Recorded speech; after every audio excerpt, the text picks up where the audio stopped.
Hi, this is John DeSouza at the Empowered Light Expo. What you're about to watch is my workshop, Hacking the Matrix, Becoming Para-Investigators. All about teaching people the skills and the exercises that they can go through in order to decipher reality, to hack this matrix of deception that is pulled over our eyes, so that we can practice and learn these skills to use them every day to find out what's really happening in all of our lives. This course is for truth seekers, police, mystery seekers, which we all are. And that's my music. In the age of universal deceit, truth will be a revolutionary act. George, let me run through this. We're a little behind here. Have you discovered Gaia.com yet? Stream the largest library of consciousness-expanding videos, ad-free and member-supported. See the links in the description below for more details and a special sign-up offer. Start your journey for only 99 cents. About how evidence works. Limited physical. A real investigator has to follow the clues no matter where they lead, and sometimes the place that leads can be very improbable and can be even non-physical.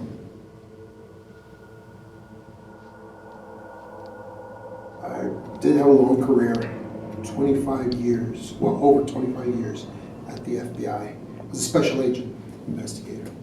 And the main difference between investigations I would do at the FBI and the ones I do now is that in the FBI you were allowed to investigate something, and no matter how paranormal it turned out to be, it had to be ended with a physical investigative conclusion.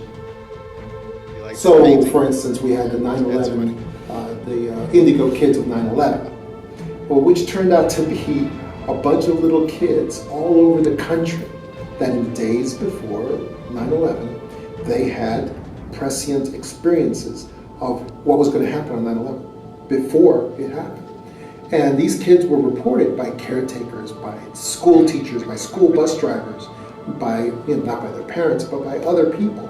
And so FBI agents and cops with guns on had to go talk to these little kids, sometimes as young as 7 or 8 years old, who had these extraordinary experiences, these visions. And after all was said and done, every single one of those cases we had to check to see if maybe these kids heard something from adults, maybe they heard something from the family discussing the terrorist acts, and we had to make sure that that was not the case.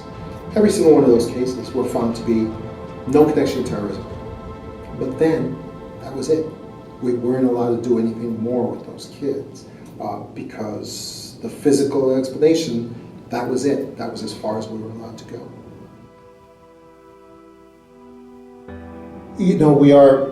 We're missing out on the development of our abilities, of our supernatural abilities, because agencies like the FBI and other investigative agencies don't develop these things, don't go beyond the physical conclusion of these investigative conclusions in these cases to really explore the supernatural aspect of what is going on.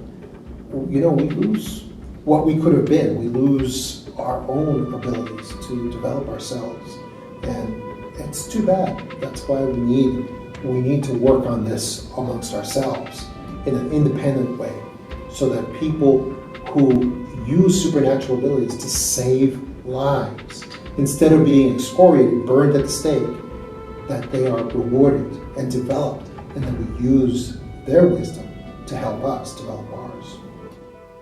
Physical evidence is very important, but unfortunately, people, their understanding of what evidence is and what proof is and all that has basically been ruined by television. People now believe that the only things that really are evidence are anything you can get in a test tube, you can put a DNA sample, like CSI, and that is absolutely not true.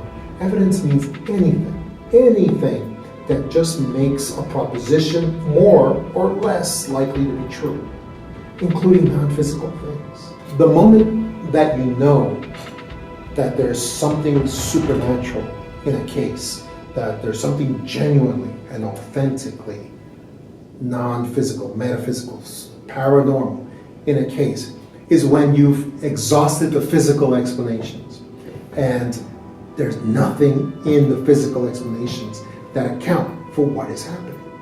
All paranormal phenomena is inherently unprovable by scientific standards. And that's just the nature of what it is. The medium will undo the message always, every single time. That's exactly why scientific realm is exactly the wrong place to throw in paranormal phenomena. It's never going to work. It doesn't work because by their own standards, they are purely materialist. They can only follow material data and material-based data. That's all they can do. So it's inherently, it's just not going to work. That's why you have to have investigators.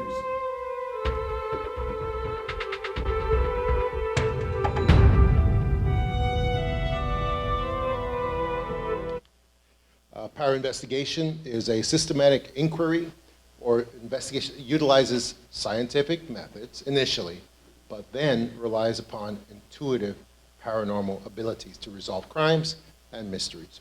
And one of the great secrets here is that when you see those old homicide detectives who are all grizzled and they seem really physical, they are using paranormal abilities. They are using their intuition, but they just can't talk about it.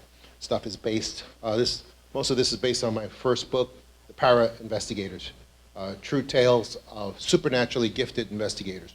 Investigators that some of us know about, but we don't know the whole story on it. This is for note takers. I have a desk out there. There's a sign up. You can just give me your email and you will get, I'll give you guys a PDF of this entire presentation and you can get it and I will email it to you. You just have to write your email clearly, very clearly, that's on you. And I will be able to email you the PDF. You won't get the videos, but you'll get everything else. And that's for note takers, because I know a lot of people. And there's a lot of notes in this, like this. True investigator process starts, and these are things that are based upon FBI process. FBI has been around since 1908, over 120 years it's been around. And these are the principles and processes that they have taught and that I have taught during my time in the FBI. Initial crime or mystery, you go to your, you go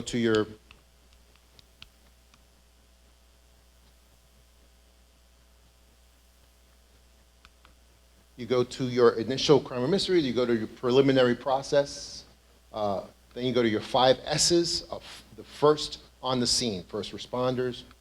You resist giving credence to anonymous sources. That's a big one. I struggled in the FBI with that for many, many years to get them to adopt this process. And tentative declaration of reliability of witnesses. The material investigative process is called PIDC. It is,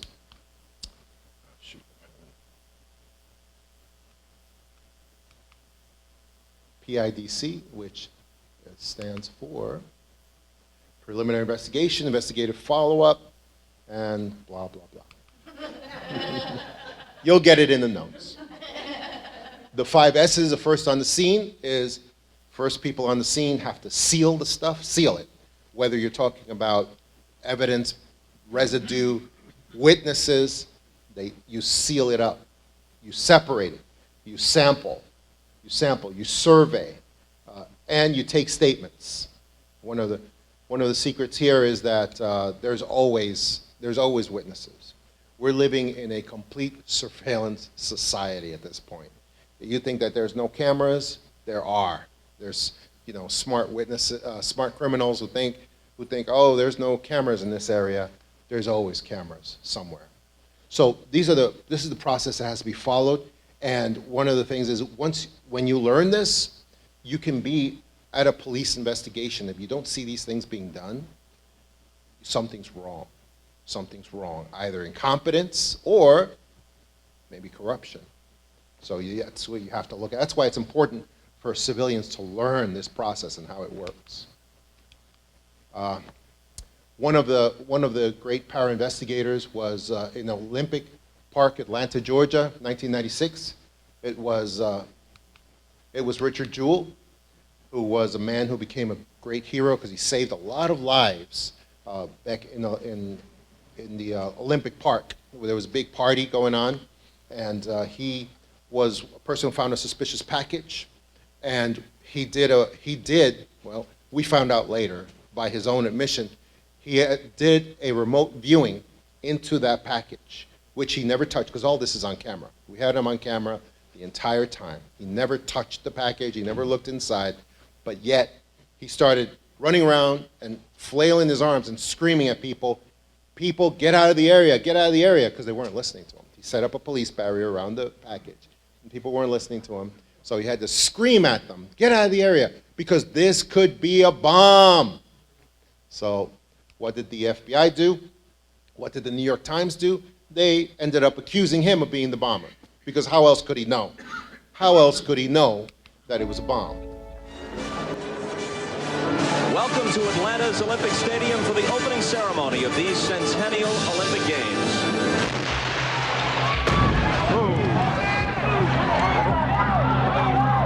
In the early morning of July 27, 1996, more than 100 people were injured and one killed by a bomb blast at Atlanta's Centennial Olympic Park. After the bombing had occurred, the victims were taken away. I remember very distinctly, as the light came up, I started meeting some of the people around in the area, and one of the people on the scene was Richard Jewell. Jewell, a former sheriff's deputy, had discovered the bomb in a backpack and helped clear the area before the explosion. He was hailed a hero. And I just hope that we catch the people that did it. Following the bombing, there were a lot of suspects, but it wasn't too far into the investigation where Richard Jewell's name started surfacing. The president of a college where Jewell had worked security called the FBI to say he had concerns about Jewell. A check into Jewell's background revealed other witnesses who reported he had a history of employment problems and was obsessed with law enforcement. Everything that you just saw in the videos is basically lies. This documentary was made by the New York Times, who actually ended up losing millions in a libel slander lawsuit from Richard Jewell's family. Not only them, CNN and Atlanta Journal-Constitution, all the newspapers who went into this frenzy of accusing Jewell of being the bomber, they all were sued, and they acted successfully. And Richard Jewell's estate made millions and millions and millions from them in settlements. So this, what they're saying here, this whole documentary is a tissue of lies, and they ended up paying for those lies. Unfortunately for Richard Jewell, it didn't help him because this whole incident broke his health. That's why I called the story Death of a Broken Heart, Death from a Broken Heart, because he loved law enforcement, and the FBI betrayed him, fooled him, and accused him when the only thing he was guilty of was saving about 100 lives, and including children, because that park was filled with little kids, families with little kids, and if he hadn't done what he did, when the bomb exploded, it killed one person. But if he hadn't done what he did, it would have killed about 100 people, including little kids. So the man was a great hero, but this incident, he was accused for 88 days, and it was in every newspaper all around the world that he was a terrorist, and that he had killed people, or tried to kill people. And it broke his health, and he died at the age of 44 shortly after this. He died from heart disease and other things. And it's a terrible, terrible thing. It's really sad. So that really illustrates what I call the problem of fact gatherers, fact finders versus true investigators. Because those FBI agents who investigated him, they were not true investigators. They were fact gatherers. They were people who just, like scientists or analysts, which we have to work with, but they just gather facts. They don't do true investigation. And here's an example of what true investigators do, what fact gatherers do. In the police academies, they still teach motive, opportunity, and means. Mom. They teach mom. If you got mom on somebody, on a suspect, you got everything. That's it. You got everything. The problem is, we have found out that mom is, the motive part of mom is largely a lie. If motive doesn't really matter, and this is what we found out in the last 20 years. If you have opportunity and means, that's good enough. Get the suspect, do whatever you got to do, get the evidence. Motive, the problem is, we found out that the human mind is so complicated, it's not a machine. It's so complicated, it's so complex that motive doesn't really matter that much because you really can't decipher it for the most part in a lot of people. Because for one thing, people are irrational. They're completely irrational. People will do things that make no sense at all. And then if you're there as an investigator saying, we gotta have motive on this person, then you end up with this kind of situation. You end up with this kind of situation where you have people pretending to be investigators who say things like, well, why would he lie? Why would he make that up? Here's a study that found a high percentage rate of false reports in assaults. And this is a very academic study, and it found a high percentage rate of false accusations. And what's wrong with these numbers is they should all be zero. They should all be zero. Why would there be any? What do you get to? Most of the people who did these false accusations, they had nothing to gain by doing these false accusations, so they didn't make sense. And that goes back to why motivation is the least important thing. Bad investigators or non-investigators always ask these terrible questions. Oh, why would a woman lie? Why would a child lie? Why would anyone just make things up that don't help them in any way? Why would anyone lie about their neighbors? These are red flags whenever you have an investigator or a counselor ask a question like this. It's a red flag that they don't know what they're doing. They absolutely don't know what they're doing because it doesn't make sense. Anybody here ever hear of the Menendez Brothers?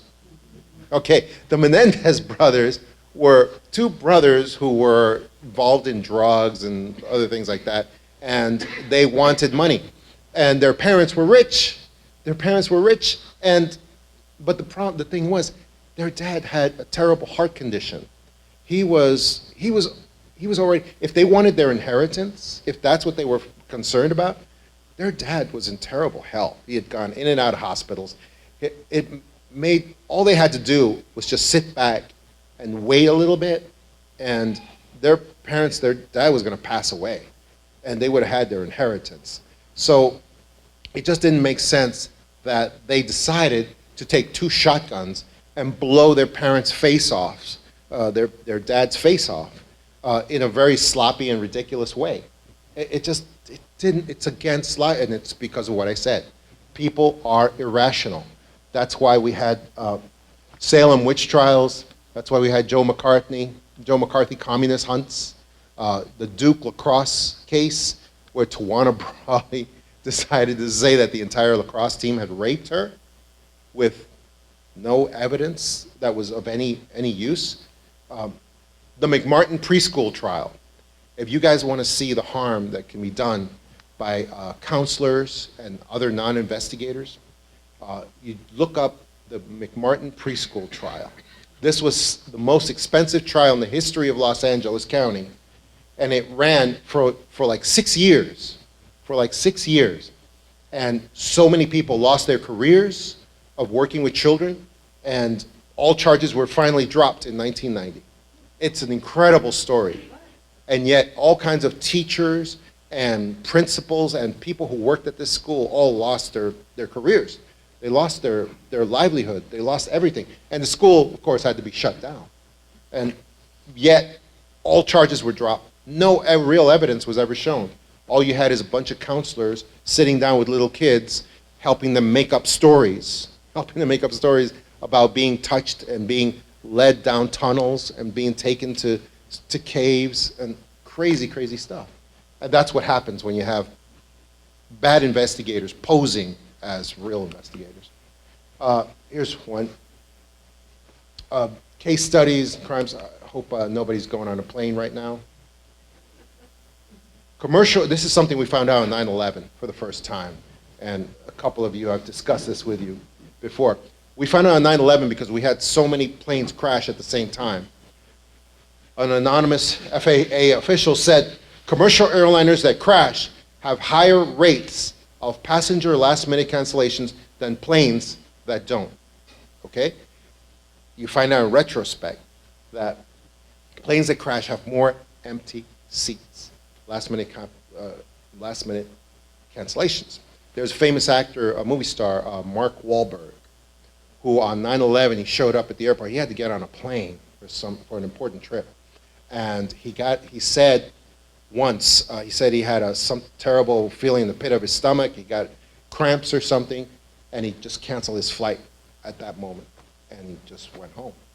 And he doesn't talk about that anymore, and the reason is why? Because if bad investigators get a hold of this statistic and find out it's real, what are they going to say? What are they going to say about the people who cancel their flights? They did it. That's right. That's the reason why this cannot be publicized, to a large extent anyway, because of that. Real investigators would have a different, of course, real investigators who are, without our para-investigators, will have a different conclusion. We would say there's something spiritual going on here. These people are getting some kind of intuition. That's what's going on. So that's the difference between a true investigator and others. True investigators follow investigative clues no matter where they lead, even if they lead into something above normal, supernatural. But fact finders can't do that. They cannot do that. True investigators don't just say just the facts. They say, let's begin with the facts. Let's do the real investigation on the ground, but then let's see where else that takes us. Fact finders posing as investigators, very dangerous. When there's no material resolution, they go to the boyfriend-husband fallback. Boyfriend did it, husband did it. There's no evidence, but that's all we've got. Or the nearest ex-con or homeless guy did it. This was very notorious during the Soviet Union. Whenever there were crimes committed in the Soviet Union, they would just grab the nearest homeless person and just put him in the gulag and say, that's the guy who did it. Or the other one is accusing hero as perpetrator, the Richard Jewell case. Right there. Hero was there. He has opportunity. He has means. So let's accuse the hero as being the criminal. Best evidence rule. Best evidence is connection to human authenticity. It is not the bloody gun, not the smoking gun or the bloody knife. It is direct connection to human authenticity. Here are some, what we call paragons of authenticity throughout the years. This is Vijay Lobos from Brazil, the case in 1957 of the young man who was abducted aboard a spaceship, and he was made to have sex with a female hybrid alien, and he was a peasant farmer at that time. He was just a 20-year-old kid, and after that, he went on to become one of the most prominent attorneys and successful attorneys in Brazil. And he was encouraged to go into politics. He was very, very successful. And until the day he died, he was given a lot of pressure to recant his story, his crazy story. And he never did till the day he died. Very famous person in Brazil. Betty and Barney Hill, of course, 1961, on the border of Massachusetts, New Hampshire.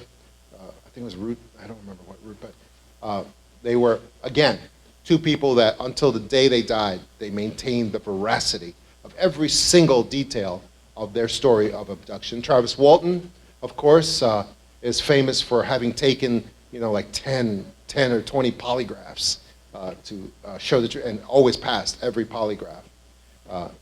And that's a very well-known thing. Boyd Bushman, the scientist from Skunk Works, who was a guy who worked for all the big aerospace companies, who later advised that he had worked everything coming out of Area 51 and from the Roswell crash, and eventually went on to show pictures of dead alien grays that he's showing in this picture. He has a YouTube testimony up right now that you may be able to find, maybe. DeSouza's rule of reverse corroboration. When you have an institution that's known for public deception, then you have to assume what they're saying is false. And what those organizations, we may differ. For me, it's CIA. For me, it's NASA, who has not told us, who still hasn't told us why we stopped going to the moon in 1977. And they still haven't said anything about that. So that's my own opinion there. True investigators versus fact finders. These are the differences. Let's see. Here's some of the favorite sayings of fact finders. And fact finders is a positive thing. You know, judges and juries are fact finders. Scientists, analysts are fact finders. They're data miners, and they do an important job. They do an important job. But their job becomes screwed. It hurts us when they pretend like they're true investigators. Here's some stuff that fact finders, researchers, scientists, they love to say. Follow the data. Follow the data. But what they really mean is follow the material data to a strictly material conclusion. That's what they really mean. So that's the difference. Here's another big one.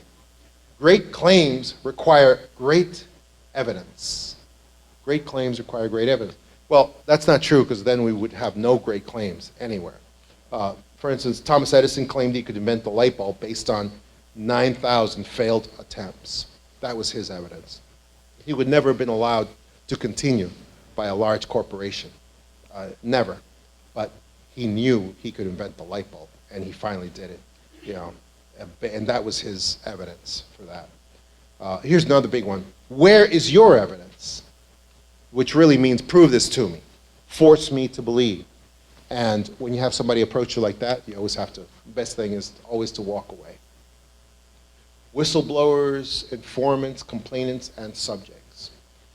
These are methods in which you always have to do your own checks on whistleblowers and people who provide evidence.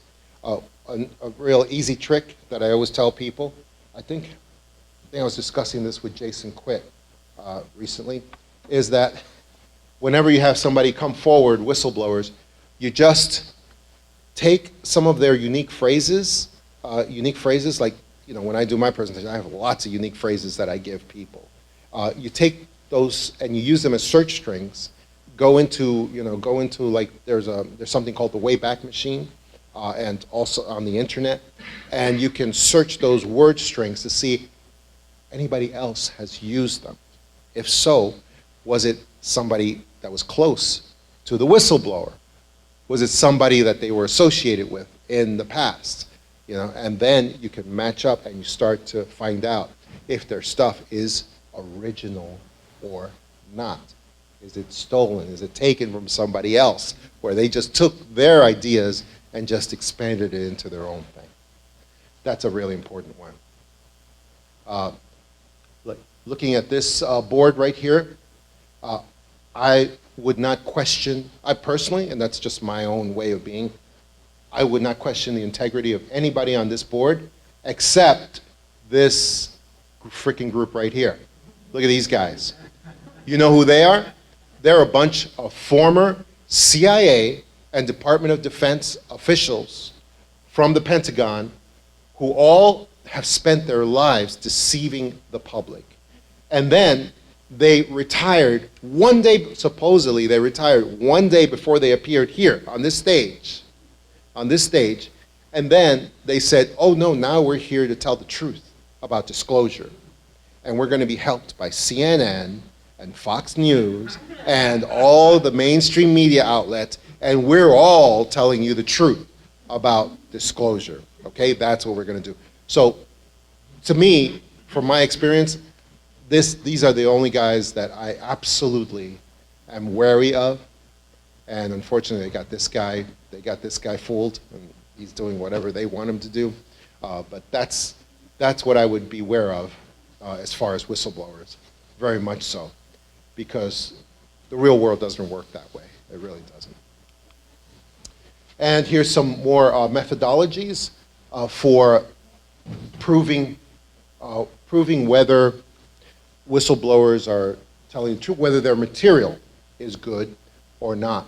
And I call it map the person and cuss the information. Map the person and cuss the information. So, for instance, the person, you examine motives. Why are they stepping forward? And you must have biodata, biographical data to identify who they really are. Access. You examine their access. What was their access to this information? How did they get it? Was it personal, professional? Are their credentials real?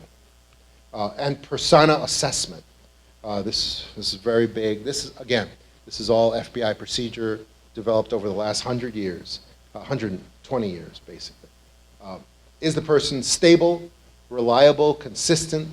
And you have to do meaningful checks for previous crimes. Here's a trick here. If a whistleblower or anybody that's giving you information has previous crimes or bad acts that don't relate to honesty, that doesn't disqualify them. That doesn't disqualify them. Only if they have something that relates to honesty and truth-telling, then that's a disqualifier for that person.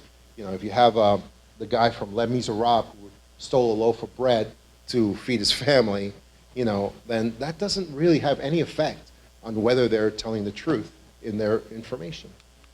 The other one is to cuss the information, which means you examine the credibility of the material, the unbelievability or believability, and that's a subjective standard, of course. The source of the medium, is it third-hand hearsay? Is it documented data on some reliable medium? Oh, and you survey the material. You vet the material. Again, doing the same thing, another layer of protection. You plug key phrases into search engines. Plug it in there. Do the searches and see where this language came from originally. One of the things I get questioned on a lot is that I will tell stories that are from my experiences with the government over many years, and people sometimes will come up to me afterward and they'll say, "Hey, we just searched," because it's like something really big, important historical story, like the Dog Walkers Rebellion of the Soviet Union, for instance. And the Dog Walkers Rebellion of the Soviet Union is something that I got from ethnic Russians who lived in the Soviet Union during the fall, which was late 80s, early 90s. And they told me about the Dog Walkers Rebellion, which was basically that the entire population about 1988, 1999, 1990, they all withdrew from the Pravda system of news in the Soviet Union. They basically started every evening, they had at 6 p.m., like Dan Rather in the evening news, they had Pravda news everywhere across the Soviet Union. The Soviet Union was hundreds of millions of people over like 3 or 4 time spans. And it was everyone at 6 p.m. started going out to walk their dogs everywhere because they didn't want to hear the Pravda news. They didn't want to have anything to do with it. They knew it was all fake. And they didn't want to be exposed to it. So from 6 p.m. to 7 p.m., everywhere in the Soviet Union, everybody went to walk their dogs, and they started seeing each other. And they all said they were all out there for the same purposes, to avoid Pravda news in the evening. And so they started talking to each other, and they actually started exchanging news from the West. Because if you hear even a rumor from the West, it was more likely to be true than anything in Pravda news. So they started doing that, and that started happening. And they said towards the end, when the Soviet Union finally fell, I think it took like until 1991, and it was finally gone. Towards the end, they had warehouses filled with Pravda newspapers because nobody was reading them, no one was getting, even free. They gave them away for free, like CNN gives their stuff away for free at the airports and the gyms. You don't have to pay for it. They just give it away. Well, they had warehouses filled. At the end, the only people who were watching or getting Pravda newspapers were government officials and homeless people. And it's because homeless people used the newspapers to fill their clothing, to keep warm. That was it. So That's the dog walkers rebellion of Soviet Union. And we're going through that rebellion right now, hopefully, we are, where we're all withdrawing from all of this mainstream media and fake news, and instead, we're walking our dogs together. We're exchanging with each other what's really going on. And so we need to continue that. So I have people, sometimes they come up to me and they'll say, hey, we just wikied your Dog Walkers Rebellion. It's not anywhere. And these, well, that's because my stuff is original. All my stories are original. When you plug my stuff into search engines with the search strings and the word phrases, you're not going to come up with it coming from anywhere else. So that's what I'm saying. You have to do that examination with whistleblowers and people of all kinds. Here is, this is relevant to para-investigators and true investigators. Mary Beth Tinning was a case in the late 80s. She is one of the most successful serial killers in existence. That's because she was a wonderful elderly grandmother who was killing infants and toddlers. She was killing them by smothering them and other methods. And she spent a long career of murdering little kids and little babies. And she was allowed to continue her activities for a long time because psychiatrists and doctors got a hold of her and said that she was a great expansion of the SIDS syndrome, sudden infant death syndrome. And that for some reason she was like a magnet for SIDS, and somehow she was creating SIDS wherever she went. It's hard to believe, but this is true. They even went to her trial and testified that this was true. When she was finally caught and she was finally brought to trial, the psychiatrists and the doctors were right there with her, giving her a defense.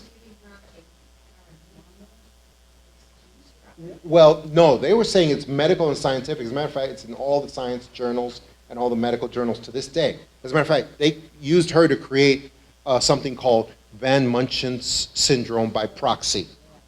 She was the original to create that. So they were using her to create new scientific theories, and they defended her to the last moment until she was finally convicted.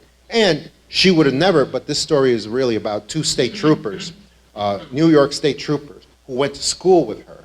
And when she was in the middle of her slaughter of killing babies, they went to school with her in high school. They knew her, and they knew she was nuts. And they knew that her whole, oh, another baby died around me. Oh, this is a tragedy. They knew this was all an act because they knew her. And so they came forward to the police authorities in her local, I think it was Schenectady, Albany. I was in the area at that time. Also, I was going to law school at that area. And she was, and they came forward and they said, we know this lady. She's not a sympathetic figure like you guys are saying. She is killing kids. That's what she's doing. And the higher-ups in the police authorities told those guys, you better shut up. You better stop saying bad things about her. She will sue you for slander. You'll get in big, big trouble, you guys. So you better stop it. And thank God they didn't stop it.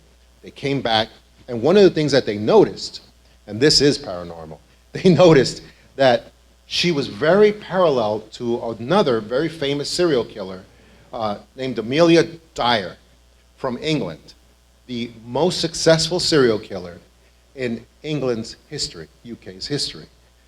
She was the most prolific. She's accused of murdering 400 infants in her care that we know about. And she existed, 100 years earlier in 1896. And one of the things that they noticed was that the troopers were able to predict Mary Beth Tinning's activities because of the things that Amelia Dyer had done before.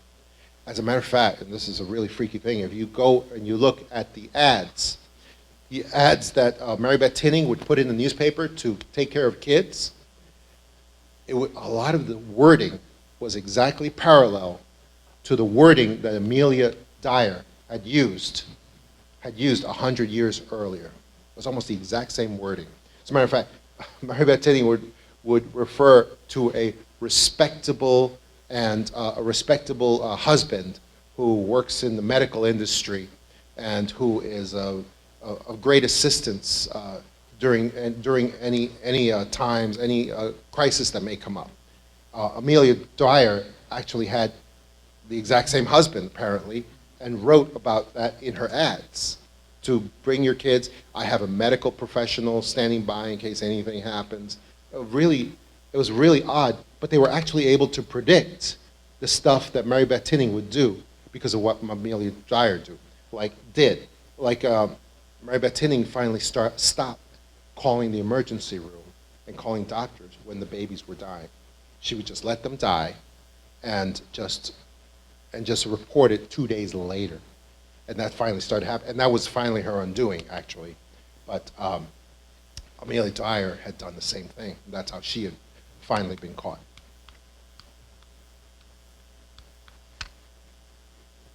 Para-investigative process. Another case on studies in repeating patterns includes the Unabomber. The Unabomber, again, one of the most successful serial killers. Some of you who are of a certain age may recall the Unabomber. He was blowing people up in their homes and their offices from 1978 to 1995 without stopping, and he was never caught. And I'm gonna tell you guys a secret in case you want to become a serial killer. The only way to successfully be a serial killer is, it's a very simple secret. It's just to be truly random in picking your victims. That's all you got to do. And you can never be caught, because that's what the Unabomber literally used to take the yellow pages and the white pages and just go through it and say, okay, that's the person I'm going to blow up today. He would go, and then again, yellow pages, white pages. That's the person I'm going to blow up. So because of that, in the FBI, we were spinning around, chasing our tails like whirling dervishes for almost 20 years. And our bosses were telling us the victims can't truly be random. Keep investigating the backgrounds of the victims. You'll find some common bond there, and you'll be able to predict the next victim, and then you'll catch them. And so we did that for 20 years. We had stacks, and we had rooms full of documents about the victims and their background, their history, everything they had done. And we never were able to find any common bond because they were truly random. That's it. That's all you got to do. Well, yeah, they're only common, and that would not have helped us one bit at all. So anyway, my point is, finally, myself, some FBI agents, and some police officers, we finally started doing meditations on the identity of the Unabomber. Some of them, and I write about this in my book, The Para Investigators. And some of us came up with different things. One guy came up with that the Unabomber was living in a cabin. Another guy came up with he believed it was somebody in a forest. Another guy came up with that the Unabomber was a woman. And it did turn out he did have some sexual identity things going on later, but that didn't help us either. But what did help us was that at the same time we were doing those meditations, the Unabomber's brother was also doing meditations. He happened to have a yoga school and a meditation school. And the Unabomber's brother, during one of his meditations, just got the clarity, he got the awakening that his brother was the Unabomber and that he had to turn him in. And so he did. He called the FBI and he said, my brother's the Unabomber, please come and investigate that. And then that's how we finally got the Unabomber. This is a story from the Para Investigators. They actually put it in it's a great movie called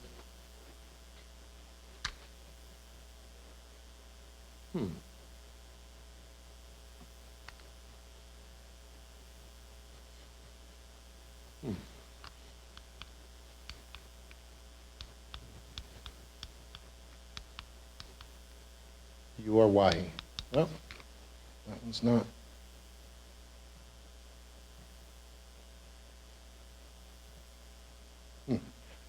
Why we need true investigators, not fact finders, because we are living in the gaslight triangle.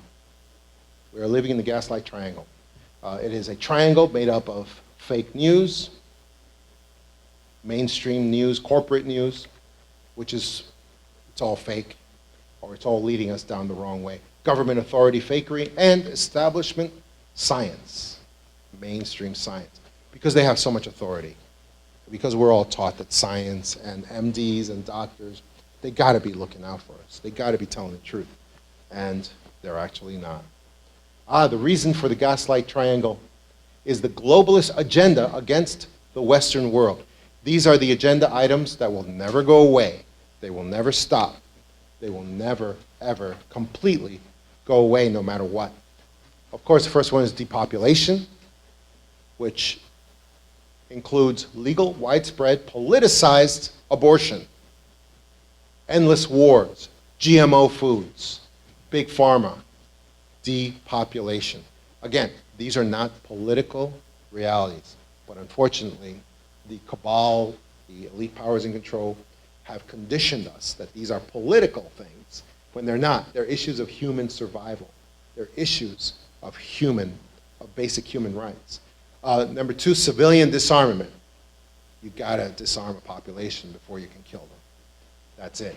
And that's what mass shootings, which are composed as a political weapon against us. That's what that's about. Control of economies, debt slavery model, elimination of borders and all border defense, control by globalist elites directly over national citizens. And that is why it is necessary to have the Cuck investigative system. This is a system that was developed during the Soviet Union. It's completely inappropriate in a free society. Can't use this in a free society. But we're not living in that. We're living in a society that is Orwellian at this point. And is a global society, unfortunately. Its Cuck system, of course, is what we talked about in the presentation. It's cover story identified, usual suspects actions, connect and connect all clues that are dispositive. Strongest clues. The strongest things that don't happen except like every 100 years or once in a lifetime. That's a dispositive clue. A clue that is so strong, so heavy probative weight that it can decide guilt or innocence just by itself. That's a dispositive clue. And it's the Cuck investigative system, as in, don't be a cuck for the deep state. And you can apply it to any area of life, including politics or anything else. Under the Cuck investigative system, we can look at the democratic field of candidates. There's never been, in the history of politics, and I follow politics, I always have, but I'm also a historian, and I know that in American history, there's never been a field of candidates like this for president. I mean, it's just unbelievable. Half of them have criminal records, the other half have mental health records. And most of it is known. Most of it is known. That's the most amazing part. It just doesn't make sense that when they're going against a sitting president, they're going to put up a field, such a weak field. It doesn't make any sense. And the field, and the hilarious part, most hilarious part is the field is led by, my thing's not working anymore, by Joe Biden, the most unelectable guy I've ever seen. There are pictures of him in public groping little girls and women. It's not a secret.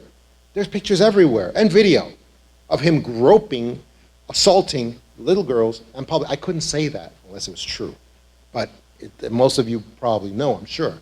And he's the most, and yet he's the front runner among all these guys. It's Joe Biden. It's insane. Now, here's the cover story here. This is just a regular field of Democratic candidates for president. These are serious, real candidates for the US presidency. That's the cover story. And there are some electable, plausible candidates who could win the nomination. That's part of the cover story.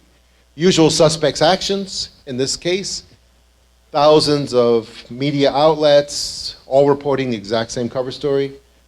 They're lavishing worship on all of these candidates to make them seem like serious candidates.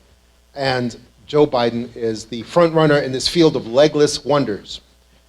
In a group of people with no legs, a one-legged man is king. That's what that goes back to. Now, here is a dispositive clue.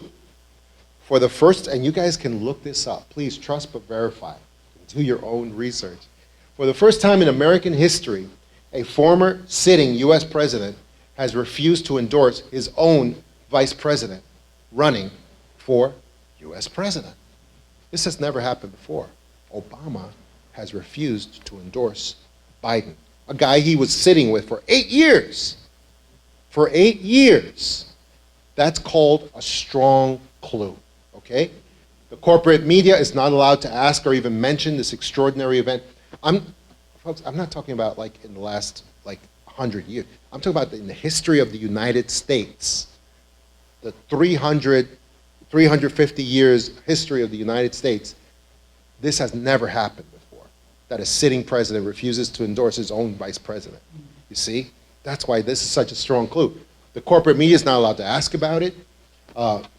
It obviously can't be incompetence, senility, or unfitness that precludes Obama from endorsing Biden. He supported Hillary. So obviously that has nothing to do with it. It doesn't. It can't.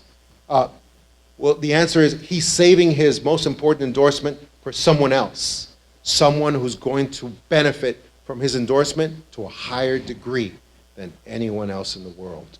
There's no electable or even viable person in the entire field.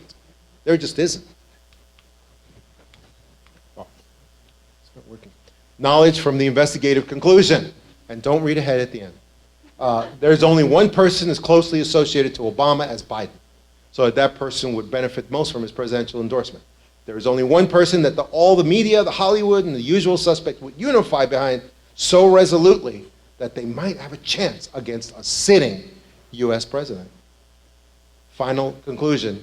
Epics, the elite powers in control, the Illuminati, their plan is for Michelle Obama at a later time to jump into the race and get the Democratic nomination for the United States president.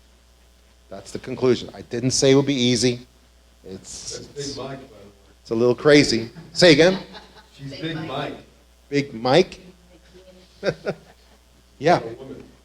That's even better for the cabal, because you think about all the bases they have covered by slapping Western civilization in the face by having Michelle Obama possibly be president.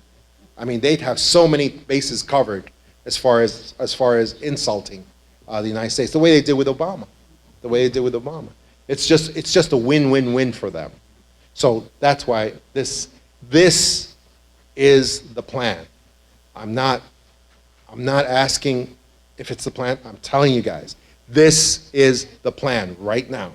Now, the thing is, with these cuck investigations, it doesn't absolutely mean it's going to happen, because there's the human factor. Because Michelle Obama she could chicken out. She could just say, I'm sorry, I can't. And indeed, right now, she's saying, she's busy saying to everybody, I'm not going to run for president. I'm never, ever, ever. But that's part of the process, too. But later on, when the moment comes, she could lose her nerve. I did one of these investigations on Obama, and I did this with several other FBI agents, where Obama was actually having his officials run around and get custody of some devices that were supposed to be used in a false flag type of scenario against the United States. And when the time came for him, and so we had this all mapped out, that he was going to do this towards the end of his presidency, but he chickened out at the end. He just decided he wasn't going to do it. He didn't want to. And I'm sure he was punished by the cabal. I'm sure they were very mad at him, but it comes down to the human factor. Some of these plans, it takes a lot of courage to come forward and carry out the plans of the cabal. And I don't know if Michelle Obama will have the guts to do it when it finally comes down to it.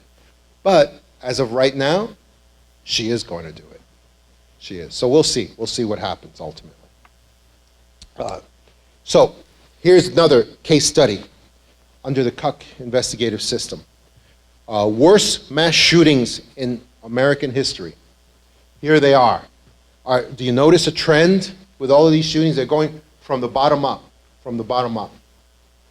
Do you notice how it's almost like what do you guys notice about the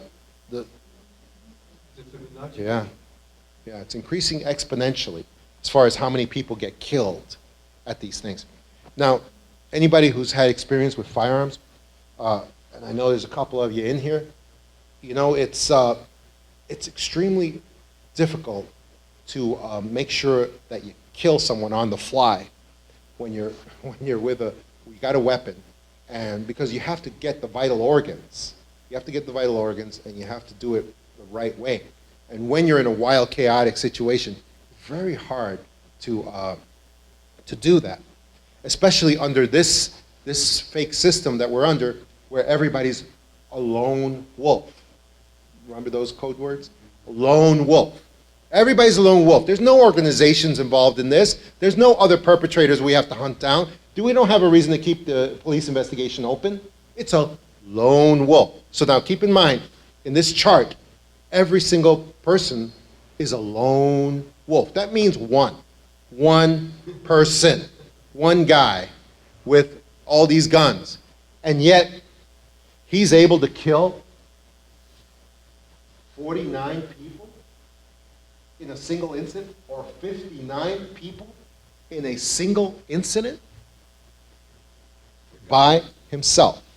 The guy in Las Vegas, he had like an army militia up there in this hotel room. How the heck did you get that up there? Yeah, especially when there's no, there's no video produced of any, the Las Vegas mass shooting They have videos from, of everything. yeah, there's videos of everything, so why wouldn't they produce a video of him lugging that ammunition into that room? The only answer is that he didn't do that. Say again? There are, it appears that all of these guys are some kind of MK Ultra products. MK Ultra. Especially if you add to the fact that it appears that all of these mass shooters, they tend to disappear about a week or 10 days before the shooting happens. Nobody knows where they are.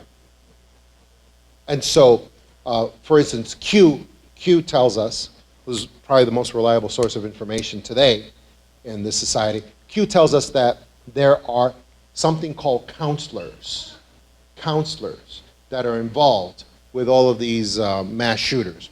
Counselors who do something to develop these mass shooters, to cultivate them, to train them, and to probably hypnotize them into doing whatever that they do. So I believe that that's the case. Yes, sir. They're also saying, too, that a couple of them never really happened, and it was fake news. One up in Connecticut, I think one. Yeah. And the Las Vegas one, they showed us a bunch of file photographs on the TV, but the other people were saying that there were 3 helicopters circling around the area, they were shooting at the helicopters. Right. But I tend to believe that when we see the information that something didn't happen, I tend to believe that's disinformation from the deep state, because they want us to be running around saying nothing happened, nobody got hurt, and then they can produce actors and people who may be real that are saying, you know, my kid died, how dare you? And so you want to stay away from that speculation as much as possible. Yes, sir. Well, I'm just wondering, there were so many different departments involved in some of these investigations. You would think that some have to be in on it, and some are not in on it. Yeah. And you think that the cover would get thinner and thinner and thinner. Yeah, well, I can tell you there's a very simple secret to that, and it's the same secret we saw during JFK assassination. And it's just that the heads of various agencies are always given the same orders by the elite powers in control, by the cabal, which is just, I want you guys during this period to stand down. Stand down. That's it. And that's what they make them do, that's what they tell them to do. And they could be giving them different reasons to stand down. And they could be doing it with threats, by paying them. Yes, sir. There also the Virginia Tech massacre, all of a sudden there were no security guards around, and there was no dorm lockdowns or anything when he killed that first person. Right. No dorm lockdowns, no security, nothing. Yeah. And so, yeah. So then it becomes a judgment call on your part, like, are they a part of it if all they did was just stand down, like the Secret Service during JFK? During the JFK assassination, they largely pulled back their forces and just stood down. And so that's usually the level of their involvement, because that way they don't have to be told the plans. They don't have to be in on the conspiracy, because that can create problems. But they usually carry out their orders to stand down. That's what I see. Yes, young lady. I think there was a lot more involved with the Epstein case. With the Epstein case, there was a lot more involved with that, because they had some blackouts, and I do a CUC investigation on that too, my presentation that you missed. But I think with Epstein, the White Hats actually created some blackouts so that they could smuggle Epstein out, and I think he's alive and well right now. They smuggled somebody else in to pretend that it's him, and then they just got Epstein out, and I think he's alive and well, cooperating with authorities right now. The authorities that are working for us, that are on our side, that are trying to clean up the corruption in the Western world. So here's a cover story for mass shootings. Mass shootings are caused by guns. And here's the most ludicrous cover story you could ever come up with, and yet that's what it is, because it's in the newspapers, it's in the mainstream media. And here's some of their most successful incidences throughout the Western world. There's only about 4 countries left in the world. The world has like 220 nation states. There's only like about 3 or 4 countries left that have the right to bear arms. That's it. And the United States is the only significant one that still has the right to bear arms. Here are the incidences that have occurred throughout the Western world that successfully shut down the right to bear arms in these countries. In the United Kingdom, it was in 1997, and they had huge mass shooting in schools throughout the UK. And as a result, 1997, they did all kinds, and 1988, they did all kinds of new legislation to make sure that nobody could have guns. New Zealand capitulated just in 2019 after the Christchurch shootings. Australia, it was in 1996. Canada, it was in 1989. And of course, this is an ongoing process, those of you. Yes, sir. Did you have something on that? Oh, this is an ongoing process, but this was the final nail in the coffin for citizens in those countries to bear arms. So these mass shootings were very successful, very successful. Usual suspects' actions, all MSN reports the exact same cover story. Collect and connect dispositive clues. Here's some dispositive clues. Mass shootings have no connection to legal gun owners. 97% of mass shootings are done by criminals with illegal guns. And 100% of mass shooters have a strong connection to big pharma drug abuse. And yet, nothing is pointed in that direction. Nothing. And mental illness issues. 100%. A fact the corporate media carefully avoids, shows command and control from Epic. Also, mass shootings in each of the Western nations seem to stop the moment that they outlaw guns in the hands of citizens. Okay? How can that be? How can that happen? Now, if you say that to somebody in the media, they'll say, that's great, it worked. It worked, making firearms illegal for citizens Now the mass shooting stopped. But if you force them to examine that a little closer, why would they have stopped? Criminals can still get guns. Criminals were doing the mass shootings. So why would the mass shooting stop? The moment that Australia passed the anti-gun acts as a result of one of these mass shootings, suddenly all the mass shootings never happened again. But it doesn't make sense because there's no connection with legal gun ownership and mass shootings. Also, the campaigns for legal gun confiscation are what we call preloaded campaigns. In other words, that's why the next day you always see the politicians, you see the media outlets saying we need gun control. It's because they're ready for they've been told ahead of time. These are preloaded. Also, how can all mass shooters always exhibit the exact same qualities? They're always dressed in black. It's always a white male dressed in black with a duffel bag, a black nylon duffel bag full of guns and firearms. It's like they get printed, they get trained at the same factory. Yeah. It's like the uniform that they always have. And I know I had Jared Loughner in Tucson who shot the congresswoman. And it was his exact same uniform. He had the same uniform, the same little black nylon duffel bag filled with guns, and the same crazy look on his eyes. Yes, sir. I marvel because I've been hearing this stuff some years, but never this organized and never this, like, all these different elements of the different countries and all that kind of stuff. You think, like,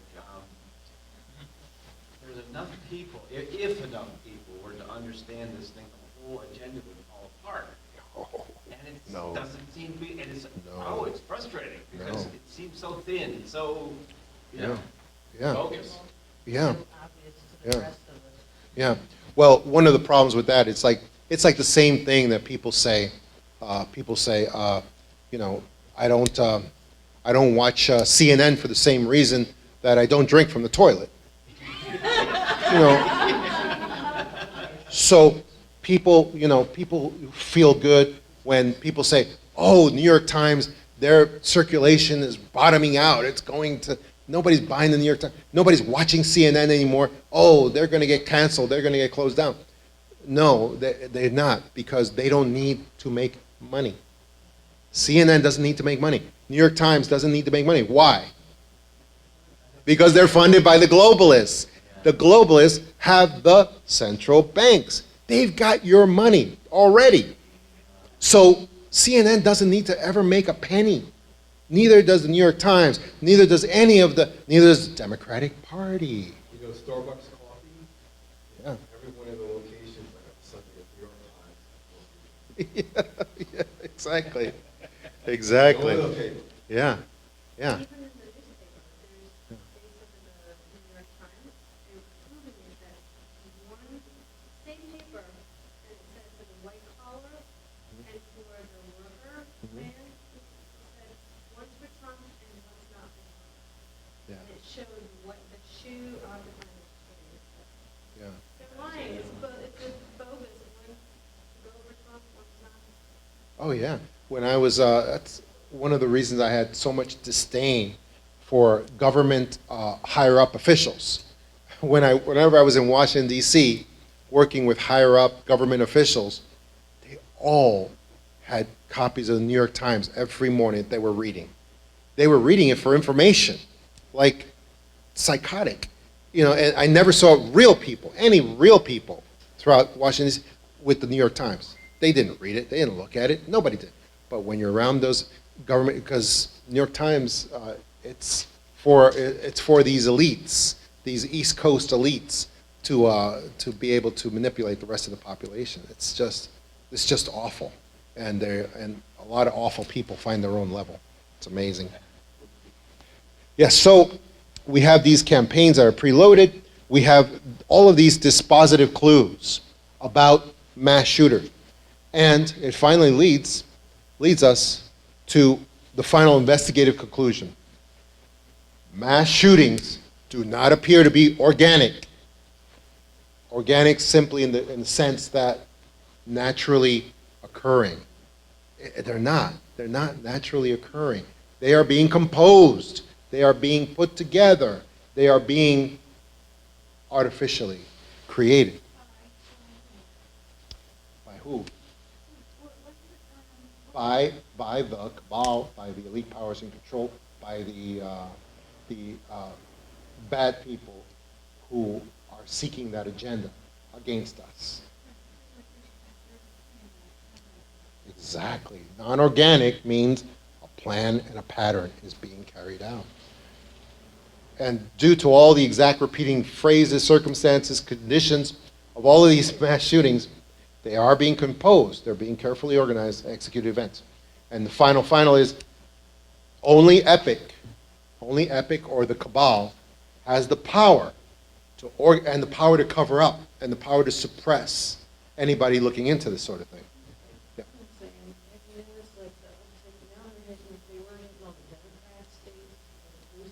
Yeah.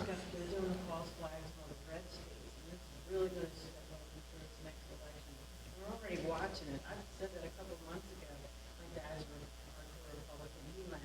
And my sister, believing hard liberal, she got mad at me because how dare I say that people aren't really getting killed? I'm like, they are really getting killed, but there's an agenda to all this, and it's really disgusting. And I'm just and I'm waiting because I know it's coming. Yeah. And they are really getting killed. But I do think that the cabal sometimes hires these actors with these fake identities to come forward in order to do the double trick on us as well. Seems like the two states that have a lot of shootings are the two states with the most favorable gun laws, one being Florida, one being Texas. Well, that's exactly what she was just talking about. It used to be in the blue states, in the Democrat states, where all the mass shootings were happening because they knew they would get support in those states for their anti-gun agenda, anti-American agenda. Because New York and New Jersey have very anti-gun laws. Right. You can't. Right. Very hard to carry a pistol. Right. As a law-abiding citizen. Which is completely illegal and completely unconstitutional. It's insane that they get away with that. But what she was noticing, that I also noticed too, is that now, only recently, the mass shootings are happening in the pro-gun states, like Texas. This is a very recent thing. They're now proceeding to all the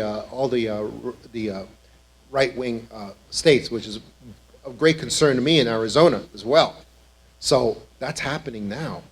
That's how confident they feel about their agenda. Again, agenda that will never go away. It will never stop because it is globalist in nature. One last thing. I've done a couple of psychopaths. One thing So, you're in politics? No. Close community. The thing that it seems like there's almost like the evidence is there to see through it, and they almost do it on purpose. It's kind of like somebody's serial killer.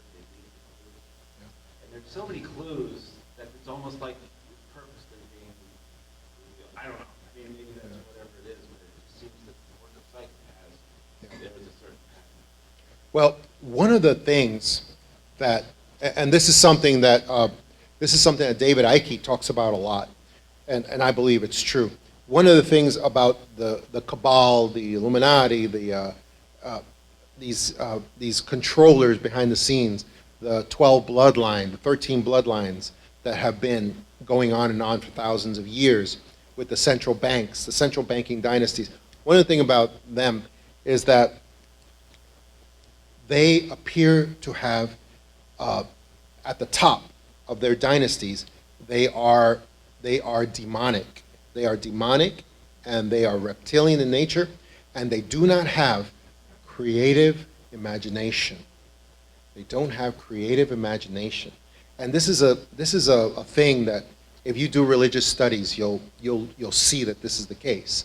And so only those of us who are of the light have creative imagination, apparently.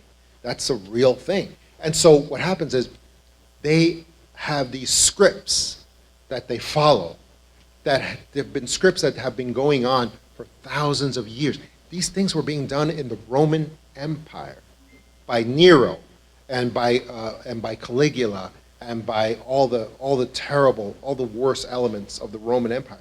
These things have been going on for thousands of years, and they can never really. So what you're calling like almost like leaving behind clues, like they want to get caught, it's not really that. It's just that they don't have a choice but to run the same scripts and stick with those scripts, and that has been the case, and that's why it's so easy to identify these things when they're happening, and to be able to point out, if you're a real investigator, you can actually look at this and see what's really happening. It's because they can't do anything new. They can't come up with anything new, and they won't. They won't. That's why they have to have control of the media, complete and total control of the media, because they can't do a new script. And that's exactly how they're being defeated now by the white hats and by the people who are in our favor, because they can accurately predict every single thing they're doing. They also demonetize the YouTuber truth seekers that attack their false flag events. Right. They have to do that. They have to be in control. They really go like Right. like a SWAT team, sanitize the information. Right. Right. Because they can't change what they're doing. They can't do, okay, a new strategy, we're going to do something totally different. They can't. They have to use the same scripts. So, They did something similar with the, in the Spygate thing that's coming up. right. They took the dossier 10 years ago, rewrote the thing sort of, and put it out there as if what Trump was up to or some darn thing. Right? Exactly. I mean, what's this? Dan Bongino. Yeah. He's like, he tells the whole story Yeah. about the 20 Holy shit. And then the most evil of their minions, you know, like Hillary and Obama, comes forward and they accuse the other guys, and this is such an ancient technique. They accuse the other guys of doing exactly what they were doing. Right. It's what they have been doing extensively. But if they can just project it onto the other person and say that person has been murdering people and colluding with Russians and doing this, and that, when that's exactly what they were doing. But that's, like I said, they can't. Were you going to? Q Phenomena is a military intelligence group that is surrounding Donald Trump and the presidency, who are putting out information that is not news. It is military intelligence, which is very different from news, and they are being used because we are in a global war. We are in a global war, which is not appropriate for news services anymore. It is only appropriate for military intelligence, which means they know their stuff is being watched by the other side and decoded and examined. And so for that reason, sometimes they have to use disinformation too. So sometimes Q will come out and tell us that, well, you know what? Something's going to happen against these DNC officials by January 22nd. And Q will put out that information. And the reason is because they're trying to force the cabal into doing something on January 21st. On June 21st, the day before. And the cabal does exactly that. They do exactly what Q wanted. Like they order a mass shooting on the 21st in order to distract from the arrest of all these DNC officials. You see, so that's military intelligence. It's something much more complex and much more useful than just news. And that's what Q does, and that's what Q is doing. Because Q is at the tip of the spear of the White House alliance that is currently trying to overthrow the central banks, the fossil fuel economy, and all of these things that have kept us in prison. And we have here Smarty John Menendez in the back. He's one of our authorities on Q. I would encourage you to also ask him any questions about Q, because it's a very profound topic and a very important. That's John Menendez right there. He's got the shirt that says source on it there. That's also very important for Q and for all of us. Yeah. So that's what that is, folks. And I think I am at the end of my time here. I will final polish and para-investigative skills. Always insist on proper law enforcement identification. I recognize lazy law enforcement. It's everywhere. It's everywhere. That's why marijuana is still illegal somewhere, in some places, because lazy law enforcement loves enforcing those laws, so they don't have to confront violent criminals. Polygraphs are not an investigative tool. Polygraphs are a threat. That's all they are. They don't tell you if somebody's telling the truth or not. They absolutely don't. All they tell you is somebody's calm or isn't calm. That's all they do. Common sense. Your common sense is the strongest tool in resisting deception. And one of the things I learned as an FBI agent is not that I learned to believe in conspiracies more. What I learned to know is when I am caught up in a river of deception and everybody else around me is being taken on the same current and we're all being taken in one direction, and suddenly one guy has to stick his head up and say, this isn't right. This is all wrong. We're all just being fed garbage and we're not being told the truth. Well, how is it that technology in today's age, our technology has moved forward by leaps and bounds in so many areas, yet we're still driving, the entire world is still driving automobile that function essentially on the same technology that they have for 100 years. 100 years, and we're still using fossil fuels to fill up our gas tanks. How is that possible? That has not moved forward hardly one iota. I mean, they blend the stuff sometimes, but I mean, essentially, technology has been stuck for 100 years. Well, that's because that's one of the economic factors from the globalists that is so dead set against distributing real energy, which is free energy, which we know was discovered during Tesla's time. You're living in a frozen society. And I can prove it.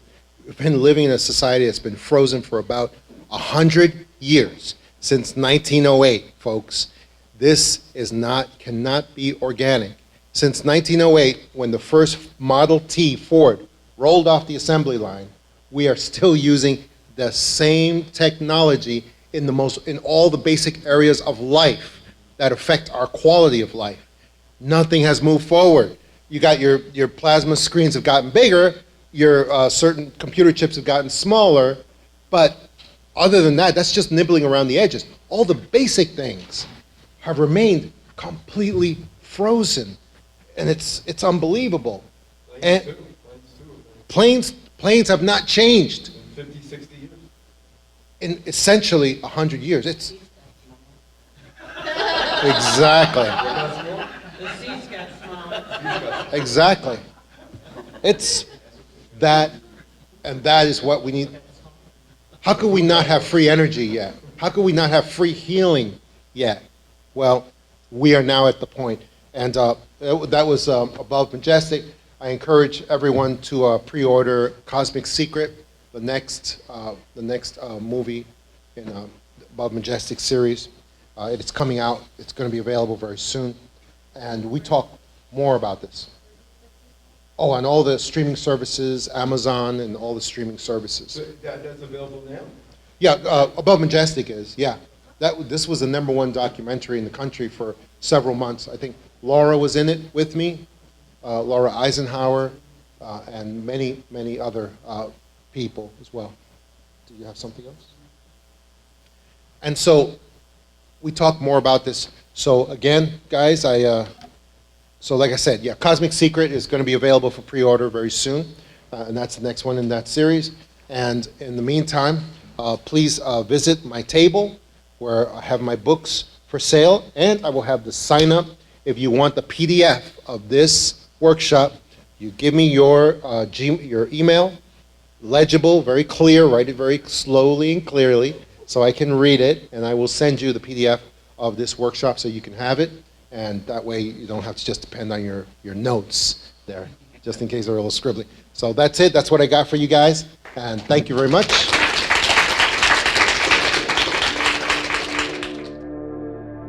Thanks for watching these presentations. This is John DeSouza signing off. For more information, go to johntamabooks.com for more things that can help you in your everyday life, important things that will blow your mind.